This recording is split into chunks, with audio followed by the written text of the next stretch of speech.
প্রকৃতির রহস্য ভাণ্ডারে লুকানো এক জীবন্ত বিস্ময় উন্মোচিত হয়েছে রাঙামাটির দুর্গম পাহাড়ি অরণ্যে।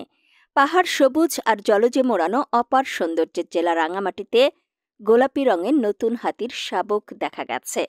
বন্যপ্রাণী ইতিহাসে বাংলাদেশে প্রথমবারের মতো ধরা দিয়েছে এমন অভূতপূর্ব দৃশ্য। জেলার বরকল উপজেলার বরুণাছড়ি ইউনিয়নের গহীন এলাকায় এই বিরল ঘটনাটি স্থানীয় বনকর্মী ও গবেষকদের মনে জাগিয়েছে তোলপাড়। দুর্গম পাহাড়ি এলাকা বরকল উপজেলায় কাপ্তাই লেকে ১৩ জন এই হাতির একটি ভিডিও ধারণ করেন স্থানীয় বাসিন্দা ও ইআরটি অর্থাৎ এলিফ্যান্ট রেসপন্স টিমের সদস্য মোহাম্মদ জাহাঙ্গীর। পরে ওই ভিডিও সামাজিক যোগাযোগ মাধ্যমে ছড়িয়ে পড়ে। ভিডিওতে একদল হাতিকে পানিতে সাঁতরাতে দেখা যায়। হাতির ওই দলে গোলাপি রঙের শাবকটির দেখা মেলে। এরপর থেকে ব্যতিক্রমী রঙের এই হাতি নিয়ে স্থানীয়দের মধ্যে তৈরি হয় কৌতূহল। ওই দলে মোট ৮টি হাতি আছে। এর মধ্যে 5টি পূর্ণবয়সী, একটি কিশোর এবং 2টি শাবক। সবচেয়ে ছোট শাবকটি গোলাপি রঙের। মাত্র 1.5 থেকে 2 মাস বয়সী এই পুরুষ শাবকটির দেহ জুড়ে প্রকৃতি এঁকেছে গোলাপির নজিরবিহীন ছোঁয়া।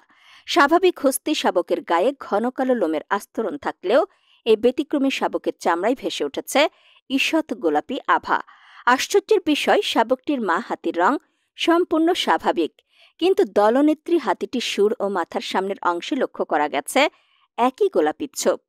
8 সদস্যের দলে 5টি পূর্ণবয়স্ক হাতির পাশাপাশি একটি কিশোর ও 2টি শাবক সহাবস্থান করছে। মায়ের পেটের নিচে লুকিয়ে চলা এই শাবকটি সাঁতারে পারদর্শী, আর ভেজা অবস্থায় তার দেহের রং যেন প্রাণ পায় নতুনভাবে। বন্যপ্রাণী গবেষক ও জাহাঙ্গীরনগর বিশ্ববিদ্যালয়ের প্রাণীবিদ্যা বিভাগের অধ্যাপক মনিরুল এইচ খান বলেন, সম্প্রতি রাঙামাটি এলাকায় একটি হাতির বাচ্চা দেখা গেছে।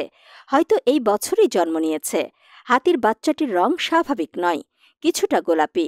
তিনি বলেন, চামড়ায় যে রঞ্জক পদার্থ থাকা দরকার, যদি সেটি স্বাভাবিক না হয় সেক্ষেত্রে অনেক সময় ফ্যাকাশে বা গোলাপি রঙের হয়।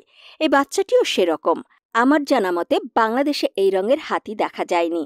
আমাদের পাশের দেশ মিয়ানমার এবং থাইল্যান্ডে কিছু পোষা হাতি আছে যেগুলো এই ধরনের। বন্য এমনকি পোষা কোনো অবস্থায় বাংলাদেশে এই রঙের হাতি দেখা যায়নি। মিয়ানমার, লাওস ও ভিয়েতনামের জঙ্গলে লালচে বাদামি হাতির দল পানিতে ভিজে গেলে গোলাপি আভা ছড়ায়, কিন্তু পূর্ণাঙ্গ অ্যালবিনো হাতির উপস্থিতি প্রকৃতির এক দুর্লভ বিস্ময়। পার্বত্য চট্টগ্রাম উত্তর বন বিভাগের কর্মকর্তা মোহাম্মদ হোসেন নিশ্চিত করেন, শাবকটিকে বিশেষ নজরদারিতে রাখা হয়েছে। গবেষকদের সহযোগিতায় এর রঙের রহস্য উন্মোচনের প্রক্রিয়া চলমান রয়েছে। পাহাড়ের চূড়ায় জেগে ওঠা এই গোলাপি অদৃষ্ট শুধু একটি শাবক নয়, প্রকৃতির জিনগত বৈচিত্র্যের জীবন্ত পাঠশালা। রাঙামাটির অরণ্য আজ ইতিহাসের সাক্ষী, একটি প্রাণের উত্থান যেখানে মানুষের সহাবস্থান আর প্রকৃতির রহস্যময়তা মিলেমিশে একাকার। এই শাবকটি যদি টিকে থাকে তবে তা বাংলাদেশের বন্যপ্রাণী সংরক্ষণের ইতিহাসে রচনা করবে এক নতুন অধ্যায়।